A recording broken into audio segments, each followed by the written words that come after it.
G'day guys, welcome back once again to the Australian Reptile Park and our live stream videos. My name's Dan. I've got a few of my guys backing me up today because in a few minutes we're going to meet the largest snake that we have at the Australian Reptile Park, Monster, our giant but amazing reticulated python.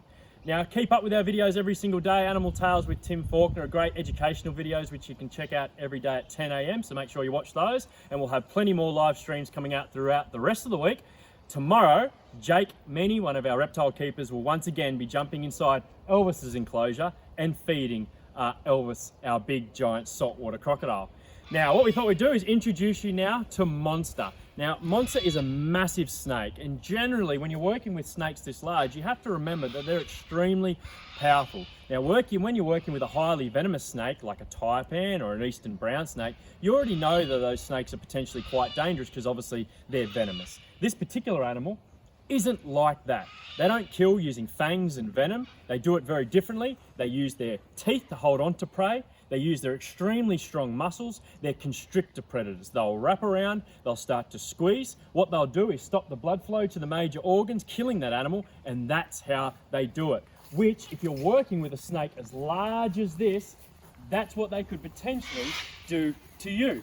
Thankfully though, Monster has an amazing temperament, and isn't this one of the most beautiful snakes you'll ever see? So being a reticulated python, right now we're looking at the longest snake species found on the planet.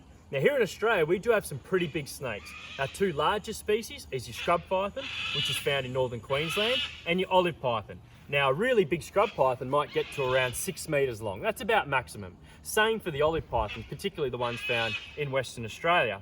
But that's nothing on a reticulated python. There's no reason why a reticulated python, once it reaches maybe 30 or 40 years of age, could potentially get to 8 or 9 meters long. Another big difference between these snakes and our snakes that we have here in Australia is the weight. A really heavy snake species in Australia, like a scrub python, you're talking maybe 20 kilograms. This particular snake species can get to around 150 kilograms, absolutely massive.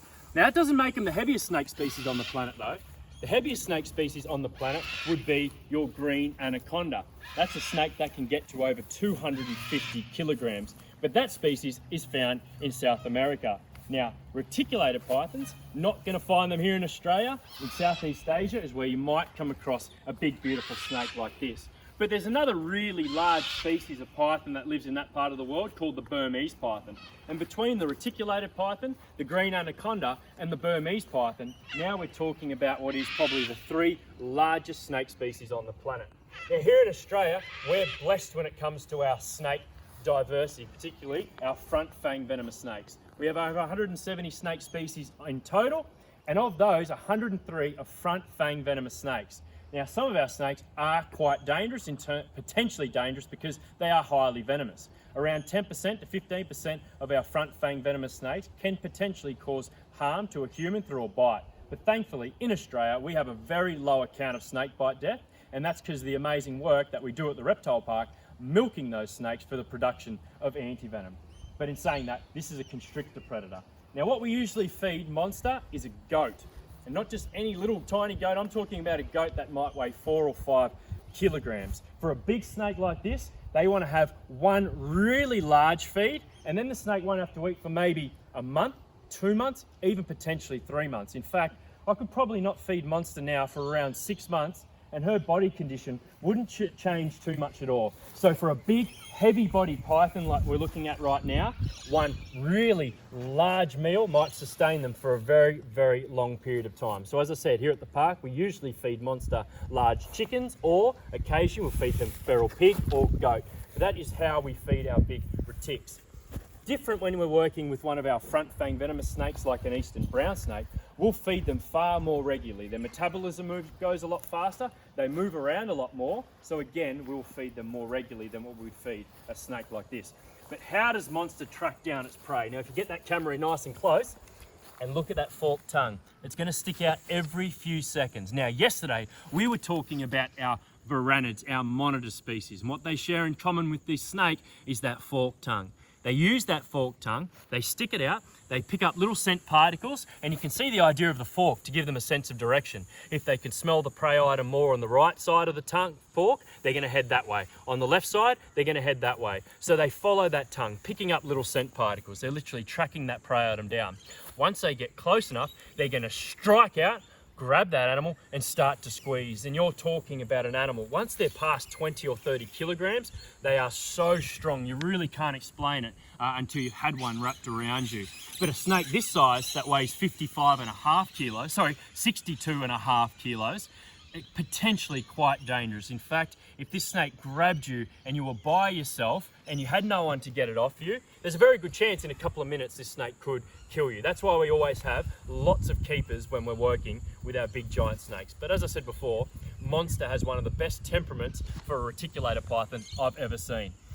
Now what we're going to do is show you how big Monster is by using one of our tallest keepers, Brandon. So we're going to get Brandon for a bit of perspective to lay next to Monster to show you exactly how big she is. Now Brandon, he's probably 1.65 meters tall.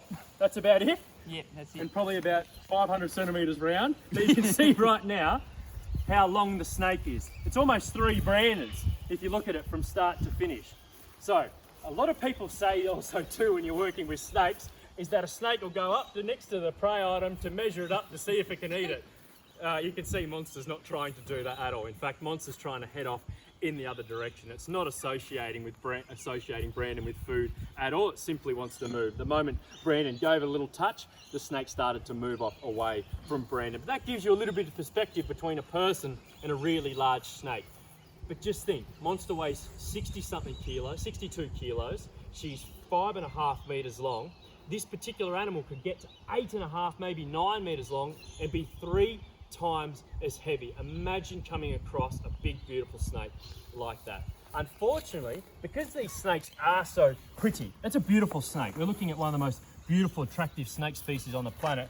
These animals are killed for the skin trade. It's really sad to think that anyone would harm an animal that is as beautiful as this, but it still does happen. It's not a major issue here in Australia, it doesn't really happen, but in other parts of the world, particularly Asia and Africa, it is a massive problem. We don't want to see these animals on a belt or anything like that. We want to see them healthy and living out in the wild. If you get that camera there, look at the muscles contracting, those really powerful belly scale muscles, the belly muscles drawing those ventral scales forward against the bottom of the against top of the surface there, the grass, and pulling that body forward. Now this snake isn't moving very quickly.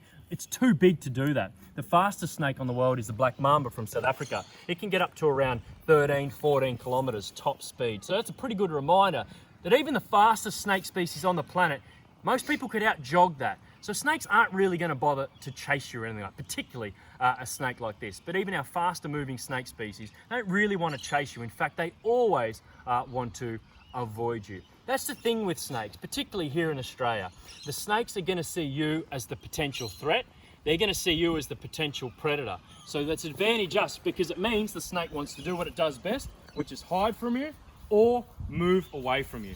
In Australia, the majority of snake bites that occur come from one of two things: people trying to catch the snake that bit them or people trying to kill the snake that bit them. Don't do those two things and you reduce your chances of being bitten by a snake dramatically. If you're lucky enough to come across a snake out in the bush or in the backyard, don't go near it. Just look at it from a distance and walk in the other direction. Never ever try and approach any type of snake, whether it's a python or any particular species that we might find in this beautiful country of ours. But I just want to bring her up nice and close so you can have a really good look. How cool is that? Might even give that camera a bit of a tongue flick potentially. You can see the tongue, the eyes, the nares at the front. So they're still smelling through their nares, but also again picking up scent particles using that tongue. And when the snake does want to move, she can do so quite quickly, but typically she's a very relaxed, quiet individual to work with. All right, Dan, do you want to do some questions? Questions? Yeah, for sure. I might right. get Brandon in here for a second to give me a hand so I can focus on the questions. You've moved that around that way for me, Brando. Thanks, mate. Go for it, Caitlin. All right, can reticulated pythons climb trees? Yes, definitely. They're very arboreal. All the reticulated pythons I've ever seen in the wild have all been hanging over in the mangroves Once they're this large though, obviously a lot more work has to go into climbing a tree wall. You can see how fast she's moving now. She is on the move. So yes, they are semi-arboreal, particularly when they're young. When you see them up in the mangroves or hanging up in a low-lying branch, they're a beautiful snake to see, particularly when the light starts to hit them and you see that iridescent shine that you see down the snake's body.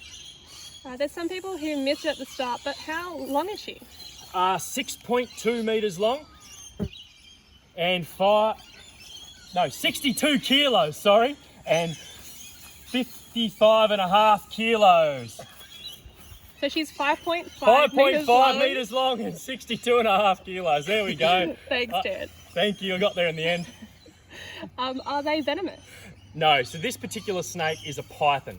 Pythons don't have fangs. Pythons don't have venom glands. They have lots of teeth. They're sharp, needle-like, recurved teeth. They're designed to hold on to a prey item. So rather than subduing an animal or subjugation of an animal using venom, they rely on their teeth and those extremely strong muscles to take down larger prey items. So yeah, they're not venomous. No pythons are venomous.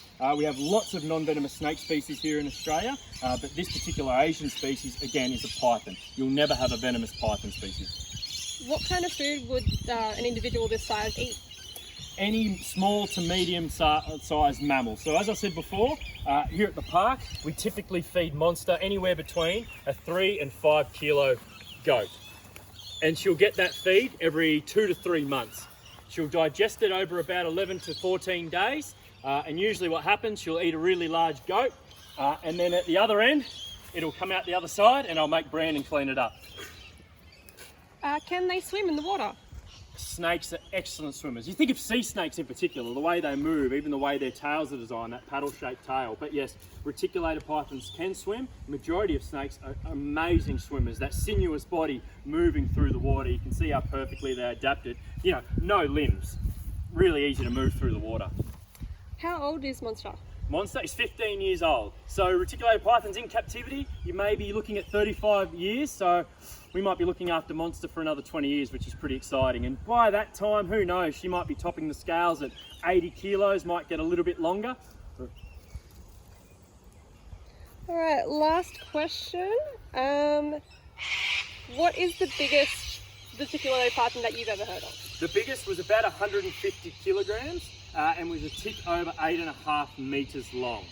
That is a massive, massive snake. I don't think Monster will go quite as big as that, even here at captivity with us at the reptile park. But yeah, imagine seeing a snake literally twice, almost 3 times as big as Monster. It'd be pretty amazing. Even though I've struggled to remember how heavy she is and how long she is. Yeah, imagine seeing a snake 3 times as long and 3 times as heavy as Monster. All right, Dan, we might wrap it up there. Thanks so much. And we'll see everyone later. Thanks, guys. Catch you next time. Cheers.